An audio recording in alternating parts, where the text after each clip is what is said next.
2025 లేదా 26లో డిగ్రీ లేదా బీటెక్ చదివారా? సాఫ్ట్‌వేర్ జాబ్ కోసం ఎదురు చూస్తున్నారా? అయితే కోడ్ జ్ఞాన్ 100 డేస్ కోర్సులో చేరండి, జాబ్ సాధించండి. నమస్తే ప్రసన్న గారు. నమస్తే. సో ఈ మధ్య కాలంలో గుడ్ గర్ల్ సిండ్రోమ్ అని చాలా ఎక్కువగా మనం వింటూ ఉన్నాము. టీన్స్ వయసులో దీనివల్ల చాలామంది సఫర్ అవుతూ ఉన్నారు. అంటే గుడ్ గర్ల్ సిండ్రోమ్ అంటే ఏంటి? ఇది ఎలా పిల్లల్లో డెవలప్ అయ్యే అవకాశం ఉంటుంది అంటారు? మనం ఆడపిల్లలకి చిన్నప్పటి నుంచి కొన్ని విషయాలు చెప్తూ ఉంటారు. ఎవరు ఏం చెప్పినా వినాలి, ఎదురు చెప్పకూడదు, ఎవరిని హర్ట్ చేయకూడదు, ఎవరికి నో చెప్పకు అని ఇండైరెక్ట్గా చెప్తున్నాం ఈ అవును. మాటలన్నీ అవును. కూడా. ఇవన్నీ కూడా మంచి మాటలే కదా, మరి ప్రాబ్లం ఎక్కడ స్టార్ట్ అవుతుంది? దీనికి ఇంకొక సైడ్ కూడా ఉంది. అక్కడే ప్రాబ్లం అనేది మనకు కనబడకుండానే స్టార్ట్ అవుతుంది. ఆడపిల్లలు ఎలాంటి మైండ్ సెట్ని డెవలప్ చేసుకుంటున్నారు అంటే గుడ్ గర్ల్ సిండ్రోమ్ అంటున్నాం దీన్ని. ఇది ఒక బిహేవియరల్ ప్యాటర్న్. అంటే నేను అందరికీ మంచిగా కనబడాలి, ఎవరిని నేను హర్ట్ చేయకూడదు, ఎవరి ఒపీనియన్ని నేను హర్ట్ చేయకూడదు, నో చెప్పకూడదు అని ఫీల్ అయ్యే ఒక బిహేవియరల్ ప్యాటర్న్.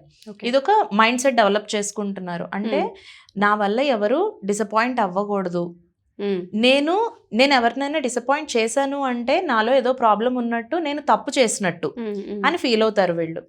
యాక్చువల్గా మనం ఆడపిల్లలకి నువ్వు ఎవరిని హర్ట్ చేయకు, నువ్వు ఎవరు చెప్పినా ఏం చెప్పినా నో చెప్పకు అంటూనే అంటే వాళ్ళని అవతల వాళ్ళని ఎలా సాటిస్ఫై చేయాలి, ఎలా ఇంప్రెస్ చేయాలి అనేది నేర్పిస్తూ అసలు నువ్వు హ్యాపీగా ఉన్నావా అని అడగడం మర్చిపోతున్నావు. ప్రాబ్లం అక్కడే స్టార్ట్ అవుతుంది. అది ఎలాగా అంటే బయటకు చూడడానికి ఈ అమ్మాయిలు చాలా పర్ఫెక్ట్గా కనబడతారు. వీళ్ళల్లో ఈ ప్రాబ్లం ఉంది, సైకలాజికల్గా వీళ్ళు ఇబ్బంది పడుతున్నారు అని కూడా మనం ఎక్కడ ఐడెంటిఫై చేయలేం. పేరెంట్స్ని అడిగినా కూడా మా అమ్మాయి చాలా మంచిదండి, మేము ఏం చెప్తే అదే చేస్తుంది, అసలు మా మాటకి ఎదురు చెప్పదు అని చెప్తారు. కాలేజ్లో కానీ టీచర్స్ని కానీ అడిగినా కానీ స్కూల్స్లో వాళ్ళు ఏం చెప్తారంటే షీఈ్ వెరీ ఒబీడియంట్ అని చెప్తారు. ఎక్కడ కూడా నో అన్న మాట చెప్పదు, మేము చెప్పిన మాట జవదాటదు, ఇవే ఉంటుంది. కానీ కొన్ని ఒక over a period of time almost ఇంకా టీనేజ్ కంప్లీట్ అయ్యి యంగ్ అడల్ట్లోకి వస్తున్నప్పుడు ఆ అమ్మాయిలో కొన్ని క్వశ్చన్స్ అనేవి స్టార్ట్ అవుతాయి. అసలు నేను ఎవరు, నాకేం కావాలి, నాకేమంటే ఇష్టం, ఈ క్వశ్చన్స్ని యంగ్ అడల్ట్లో కనుక సాటిస్ఫై చేయలేదు, తనకి ప్రాపర్ ఆన్సర్ అనేది దొరకలేదు అనుకోండి. మనం మ్యారీడ్ ఉమెన్స్ని ఇప్పుడు చూస్తూ ఉంటాం చాలామంది 35-40స్లోకి వచ్చేసిన తర్వాత ఎప్పుడు చూసినా ఎవరో ఒకళ్ళని సాటిస్ఫై చేయడమే అయితే హస్బెండ్ని, పిల్లల్ని, పేరెంట్స్ని. మరి నాకంటూ ఒక స్పేస్ ఎక్కడుంది, అసలు నా లైఫ్లో ఏం కావాలి, నాకు ఏది ఇష్టమో ఎవరు అడగరా అని ఫ్రస్ట్రేట్ అవుతూ ఉంటారు చాలామంది ఉన్నారు. వీళ్ళందరూ కూడా ఈ కేటగిరీకి చెందిన వాళ్ళే. ఈ గుడ్ గర్ల్ సిండ్రోమ్ అనేది మనకి చిన్నప్పటి నుంచి తెలియకుండా స్టార్ట్ అవుతుంది. అది ఎలాగా అంటే ఇప్పుడు ఇంట్లో ఇద్దరు పిల్లలు ఉన్నారు, ఐదర్ బాయ్ ఆర్ గర్ల్ అయి ఉండొచ్చు, లేదంటే ఇద్దరు గర్ల్స్ అయి ఉండొచ్చు. అమ్మ ఇప్పుడు నువ్వు అక్కడికి వెళ్ళొద్దు, ఇటు రా అని చెప్తుంది. ఒక పాప అందులో సరే అంటుంది, ఇంకొక అమ్మాయి నేను వెళ్తాను అంటుంది. నువ్వు ఈ పని చెయ్యొద్దు, ఇప్పుడు నేనేం చెప్తే అదే చెయ్యాలి అంటే సరే నేను వస్తున్నాను అని ఒక అమ్మాయి ఉంటుంది. నేను చెయ్యను, నువ్వేమన్నా చేసుకో అని ఇంకొక అమ్మాయి ఉంటుంది. నువ్వు ఇది తినాలి, ఈరోజు నేను ఇంట్లో ఇది వండాను, ఇది తినాలి మీరందరూ అంటే ఈ అమ్మాయి సరే ఓకే అంటుంది. ఆ అమ్మాయి నేను ఇది తిన్ను, నేను వేరే ఇంకేదో కావాలి అని మారం చేస్తుంది. ఈ పర్టికులర్ సినారియోని చూసిన వాళ్ళకి ఎలాంటి ఒపీనియన్ క్రియేట్ అవుతుంది? ఇక్కడ ఈ సైలెంట్గా ఏది చెప్తే దానికి ఓకే అనే పిల్లని చూసి ఎంత మంచిది ఈ అమ్మాయి, అస్సలు ఎదురు చెప్పట్లేదు అని అనుకుంటారు. ఇంకొక అమ్మాయి నో చెప్పే అమ్మాయి విషయంలో మాత్రం చాలా మొండిగా ఉంది, స్టబాన్గా ఉంది, అసలు వినట్లేదు, యాటిట్యూడ్, మొండి పిల్ల అని చెప్పేసి చెప్తారు. అంటే ఈ సినారియోలో ఈ అమ్మాయి ఏ లెసన్ నేర్చుకుంది ఇక్కడ? ఎవరైనా ఏదైనా చెప్తే దానికి మనం ఓకే అనేసి ఎస్ చెప్పేస్తే మనకి అక్కడ అప్రిషియేషన్ దొరుకుతుంది, మనల్ని ప్రైజ్ చేస్తారు. కాబట్టి ఓకే ఎస్ అని చెప్పేయడమే కరెక్ట్ అనేది తను డెవలప్ చేసుకుంది. అక్కడ స్టార్ట్ అయింది ఇది. అలా స్టార్ట్ అయ్యి ఎక్కడి వరకు వచ్చింది? 40 yearsకి వచ్చిన తర్వాత రియలైజ్ అయింది, నా ఒపీనియన్స్కి ఎక్కడా స్పేస్ లేదు, చిన్నప్పటి నుంచి కూడా వాళ్ళని వీళ్ళని సాటిస్ఫై చేస్తూనే వచ్చాను తప్ప నా ఒపీనియన్ ఇది, నాకు ఇదంటే ఇష్టము అని చెప్పేసి నన్ను ఎవరో అడగలేదు, నేను ఎప్పుడు కూడా నా ఒపీనియన్ షేర్ చేసే స్పేస్ ఎక్కడ కూడా క్రియేట్ చేయలేదు అని చెప్పేసి ఫీల్ అవుతుంది అనమాట. ఇది ఇక్కడ స్టార్ట్ అయింది, చిన్నప్పుడే స్టార్ట్ అయింది. మనం ఏమనుకుంటాము, ఫ్రెండ్స్ దగ్గర మొహమాట పడింది, చెప్పలేకపోతుంది, కాలేజ్లో స్టార్ట్ అయి ఉండొచ్చు, అనేసి అనుకుంటాం. కానీ స్టార్ట్ అయ్యింది చిన్నప్పుడే. బట్ అంతగా ఎవరు ఐడెంటిఫై చేయమంతే దీన్ని. అండ్ ఈ గుడ్ గర్ల్ సిండ్రోమ్ ఉన్న వాళ్ళల్లో ఇంకొక కామన్గా కనిపించే ప్యాటర్న్ ఏంటి అంటే నో చెప్పడానికి ఇబ్బంది పడతారు వీళ్ళు. వాళ్ళకి నో చెప్పాలి అని ఉంటుంది కానీ బయటకు మాత్రం ఎస్ అనే చెప్తారు. ఫర్ ఎగ్జాంపుల్ కాలేజ్లో ఇంకొక అమ్మాయి ఎవరో వచ్చి నా రికార్డ్స్ రాసి పెడతావా అని అడిగింది.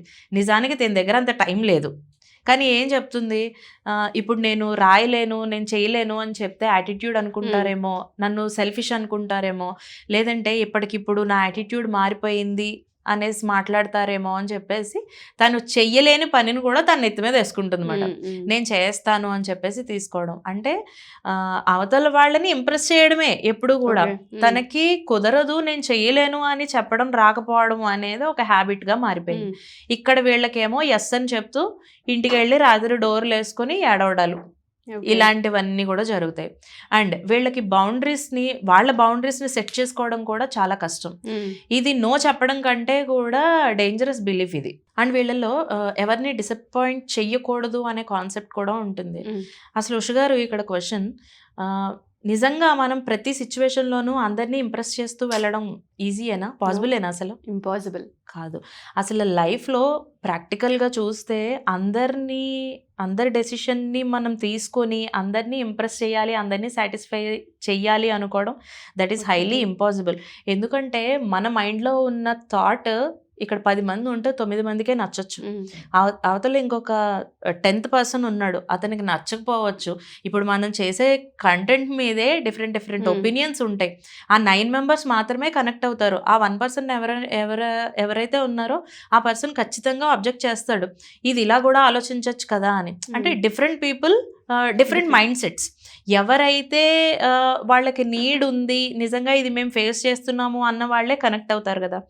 ఇక్కడ వీళ్ళకి ఈ గుడ్ గర్ల్ సిండ్రోమ్ అనేది ఫేస్ చేస్తున్న అమ్మాయిల్లో ఎలా ఉంటుంది అంటే వీళ్ళ యొక్క డెసిషన్ చెప్తే అవతల వాళ్ళు ఫీల్ అయిపోతారేమో, అంటే నేను ఏదో తప్పు చేస్తున్నట్టు అని చెప్పేసి ఈ అమ్మాయి ఫీల్ అవుతుంది.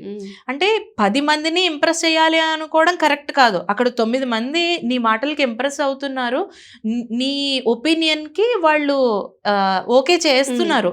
అది ఐడెంటిఫై చేయకుండా ఆ 10th పర్సన్ కూడా ఇంప్రెస్ అవ్వాలి, తను కూడా కనెక్ట్ అవ్వాలి అని చెప్పేసి ఇంకా ప్రతి క్షణం తపన, అందరినీ కూడా సాటిస్ఫై చెయ్యాలి, నేను ఎక్కడ నో చెప్పకూడదు, చెప్తే నాకు యాటిట్యూడ్ అనుకుంటారు.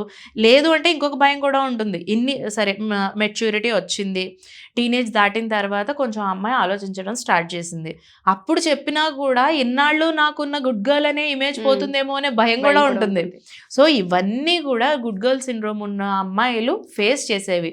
లోపల ఉన్న ఒపీనియన్స్ని బయటకు చెప్పలేక ఇబ్బంది పడుతూ బయటకు మాత్రం హ్యాపీగా నవ్వుతూ అందరూ యాక్సెప్ట్ చేసే విధంగా బయటికి ప్రొజెక్ట్ చేయడం. ఈ ప్రాబ్లం ఉన్నప్పుడు సొల్యూషన్ ఎలా తీసుకోవాలి ఆడపిల్లలు అంటారు? మరి గుడ్ గర్ల్ నుంచి బ్యాడ్ గర్ల్గా మారాలా అనే క్వశ్చన్ ఒకటి ఉంటుంది. అసలు మన గోల్ అది కాదు. గుడ్ గర్ల్గా ఉంటూనే హెల్దీ బౌండరీస్ని మెయింటైన్ చేస్తే సరిపోతుంది. అంటే ఇప్పుడు నేను చెయ్యలేని పనిని నేను నెత్తి మీద వేసుకోలేను, అది క్లియర్గా అక్కడ ఎక్స్ప్లెయిన్ చేయాలి.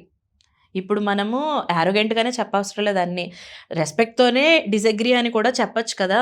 అవతల వాళ్ళని కేర్ చేస్తూనే మనల్ని మనం కేర్ చేసుకోవాలి. ఇవన్నీ కూడా హెల్దీ బౌండరీస్. ఇవన్నీ ఆడపిల్లలకి చిన్నప్పటి నుంచి కూడా నేర్పించాలి.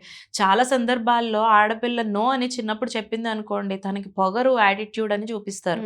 చాలా మంది పేరెంట్స్ ఇదే బయటకి ఎగ్జిబిట్ చేస్తారు. కానీ అమ్మాయి నో చెప్పింది అంటే ఫస్ట్ తన ఎక్స్ప్లెనేషన్ని వినాలి. ఎందుకంటే తను ఎలా ఆలోచిస్తోంది, తన థాట్ ప్రాసెస్ ఎలా ఉంది అనేది మనకు అర్థమవుతుంది.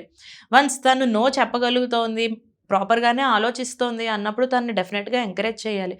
అది సెల్ఫ్ అవేర్నెస్ అవుతుంది. అండ్ తనకి బౌండరీస్ తెలుసుకుంది అని కూడా మనకు అర్థమవుతుంది. అప్పుడు తను సేఫ్టీగా ఉన్నట్టయినా లేదా? సేఫ్టీగా ఉన్నట్టే ఖచ్చితంగా. అంటే తన సేఫ్టీని తను చూస్ చేసుకోగలుగుతోంది. 10 మందిలో ఉన్నప్పుడు తన ఒపీనియన్ని స్ట్రాంగ్గా కాన్ఫిడెంట్గా షేర్ చేయగలుగుతుంది కదా. నో చెప్పడం అనేది రాక చాలా మంది ఇబ్బంది పడుతున్నారు. రీసెంట్గా మనకు ఒక 25 years అమ్మాయి కేసు ఒకటి వచ్చింది. ఆ అమ్మాయికి ఇదే ప్రాబ్లం. తనకి లోపల ఇష్టం లేకపోయినా కూడా అడ్జస్ట్ అవుతూ కొన్ని పనులు చేసింది. దానివల్ల ప్రాబ్లమ్స్ నుంచి బయటికి రాలేక ఒక 6 months స్ట్రగుల్ అయ్యి మన వరకు వచ్చారు వాళ్ళు కౌన్సిలింగ్కి. అంటే అమ్మాయికి నో చెప్పడం కూడా రావాలి. అది కూడా ఎలాగా, మన వాయిస్ ఒకలాగా నో చెప్తూ మన బాడీ లాంగ్వేజ్లో ఎస్ అనే మాట కనబడకూడదు, రెండు కూడా మ్యాచ్ అవ్వాలి. చాలా మంది ఒపీనియన్స్ ఎలా ఉంటాయి అంటే ఆ అమ్మాయి నో చెప్తోందిరా కానీ ఆ అమ్మాయికి ఇష్టమే అన్నట్టు తీసుకుంటారు. అది ఎలాంటి సిచ్యువేషన్లో అంటే నో అని మనం చెప్తాం కానీ మన బాడీ లాంగ్వేజ్లో ఎక్కడా అని నో అనే పదం కనబడదు. దీనికి డిఫరెంట్ మళ్ళీ తీస్తారు దాన్ని. ఏం లాగుతారంటే ఆడవాళ్ళ మాటలకు అర్థాలే వేరు, ఆ అమ్మాయి నో అంటోంది కానీ ఆ అమ్మాయికి ఇష్టమే, ఇలాంటివి చెప్తారు. కాబట్టి కాన్ఫిడెంట్గా నీ ఒపీనియన్ నువ్వు షేర్ చేయడం అనేది నీ రైట్ అది. సో ఎంతమందిలో ఉన్నా కూడా అది చెప్పగలగాలి. ఆడపిల్లని చిన్నప్పటి నుంచి ఈ విధంగా ట్రై చేయండి. Exactly true. సో మీరు చెప్పిన ప్రాసెస్లో ఇలా చాలా బ్లాక్స్ క్రియేట్ అవుతుంటుంటాయి తెలియకుండానే. పేరెంట్స్ కూడా వాంటెడ్గా చేయకపోయినా ఆ పేరెంటింగ్ సిస్టంలో ఆ మొనాటిని ఏదో కనిపిస్తూ ఉంటుంది. మా పేరెంటింగ్లో మేము ఇలాగే పెరిగాము అన్న ప్రాసెస్ ఏదో ఉంటుంటుంది. మీరు ఇందాక చెప్పినట్టుగా ప్రీవియస్ ఎపిసోడ్లో చెప్పినట్టుగా గర్ల్ సిండ్రోమ్కి సంబంధించి కావచ్చు, గుడ్ గర్ల్ సిండ్రోమ్ అని చెప్పారు, అలాంటివి కావచ్చు, ఇలా ఎమోషనల్ సపోర్ట్ లేక పిల్లలు వీక్ అవ్వడం కావచ్చు, వీటన్నింటికి సంబంధించి కౌన్సిలింగ్ కావాలి అనుకుంటే మిమ్మల్ని ఎలా అప్రోచ్ అవ్వాలి అంటారు? మనం కౌన్సిల్ చేసే అవకాశం ఉంటుందా ప్రసన్న గారు? డెఫినెట్గా ఉంటుంది. ఇలాంటి వాటిలన్నిటి నుంచి కూడా మనం గైడెన్స్ ఇస్తాము. స్క్రీన్ మీద ఉన్న నెంబర్కి కాల్ చేస్తే మన టీం వాళ్ళని గైడ్ చేస్తారు. థ్యాంక్ యూ ప్రసన్న గారు. Thank you so much. Thank you.